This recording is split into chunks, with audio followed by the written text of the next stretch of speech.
ኧረ ጨፍሩ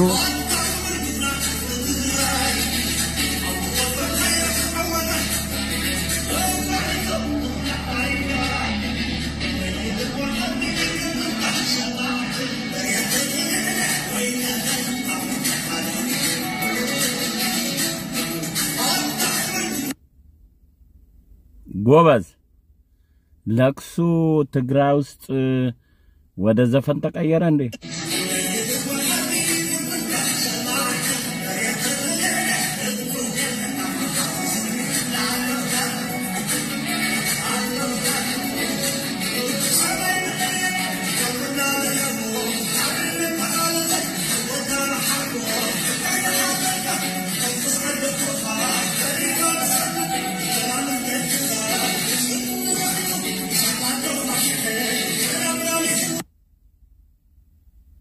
ለቅሶ ተቀይሯል እንዴ ንገሩኝ እስኪ እኔ ኮግራ እየተጋባው ነው ያ 1 ሚሊዮን ህዝብ አስጨርሶ ሰው ጥቁር ለብሶ ይቀመጣል ግንቦት 20 ትግራይን ህዝብ ያዋረደበት ቀን ትግራይን ህዝብ ከኢትዮጵያ ህዝብ ዝቅ ያደረገበት ቀን ያለያየበት ቀን የውርደት ቀን የኢትዮጵያን ወደ በር ያሳጣ ቀን አገር ያስቀነጠለ ቀን ግንቦት 20 ባይኖር ኖሮ አትወለዱም ነበር አለን ያየሰው ማሽቃለጥ እንደዚህ ነው እሱ ሜቢ ከመንዝ አዲስ አበባ የገባው ወይም የተወለደው ግንቦት 20 ሊሆን ይችላል የግንቦት 20ን በዓል ለማክበር ግንቦት 20 ባይፈጠር ኖሮ ኦሮሞ አይኖርም አማራ አይኖርም ትግራይ አይኖርም አብይም አይወለድም መስፍንም አትወለዱም ነበር የሚሉን ሰዎች ስላየን እስኪ ዝፈኑ ጨርሱ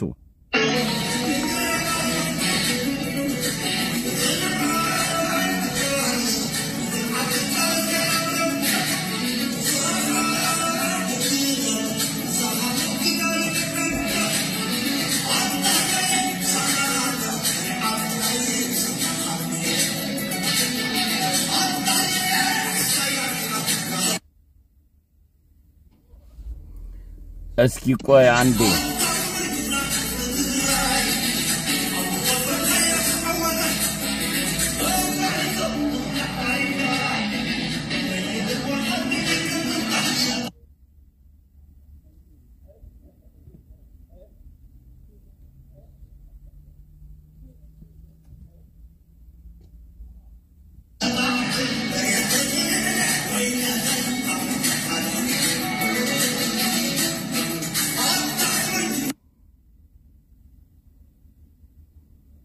ቀጥሉ ለልጃችሁ ዝፈኑ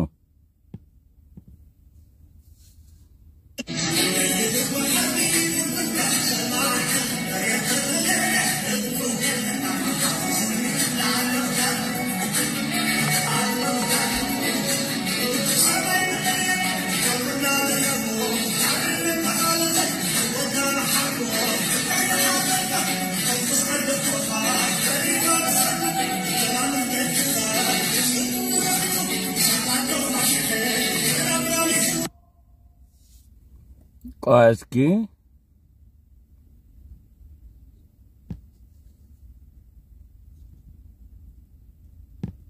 ዜና ህልፈት ወይዘሮ ህዋት ወልደትህነግ ከአባታቸው ከአቶ ሻቢ ሽብሩና ከእናታቸው ከወይዘሮ ግብጽ ዓለም ገብረ አፍራሽ አስመራ ውስጥ ተጸንሰው የካቲት 11 ቀን 1966 ዓመተ ምህረት በደደቢት ወረዳ ተወለዱ ሟች ወይዘሮ ህዋት ባደረባቸው ከፍተኛ የአይዲዮሎጂ ህመም ምክንያት በብልጽግና ሪፈራል ሆስፒታል የንቅለ ተከላ ቀዶ ጥገና ህክምና ሲደረግላቸው ቢቆይም ከህመማቸው ሊያገግሙ ባለመቻላቸው በተወለዱ በ51 ዓመታቸው ትላንት ግንቦት 6 ቀን 2017 ዓመተ ምህረት ከዚህ ዓለም በሞት ተለይተዋል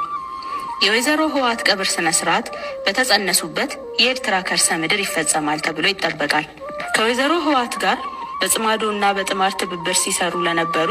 የሻቢያና ፋኖ አጋሮቻቸው ሁሉ ፈጣሪ መጽናናትን እንዲሰጣቸው እንመኛለን። ታንኪዩ ቆይ ጨፍሩ ዜናጋ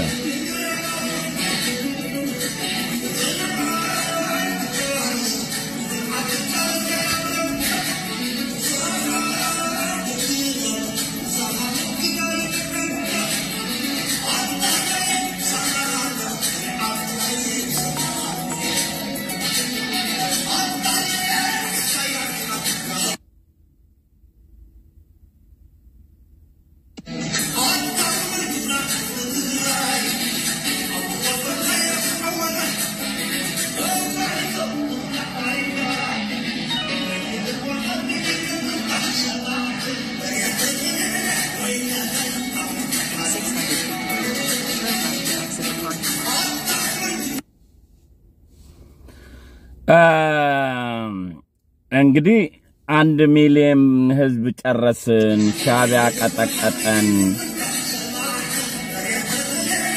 በቃቸዋል እናንተ ለቅሶ ለካ በዘፈን አርጋቸዋል ግንቦታ የትግራይን ህዝብ ያዋረደበት ቀን ነው ከሻቢያ ጋር ስታሊን ሄዶ ምስማር በትግራይ ሴቶች ማጸን ውስጥ ተሰገሰገ እንዲያለ ያሉት ሁሉ ዛሬ ከኤርትራ ጋር ተደምረው ዶክተር አብይን ለመነካካት ይፈልጋሉ ዶክተር አብይ ለድመት አንበሳ አይደነግጥም ድመት ልትል ትችላለች አንበሳ ይተኛል ድመቷ አፍንጫ ከነካች ግን በእጁ እንደዚህ ይመታል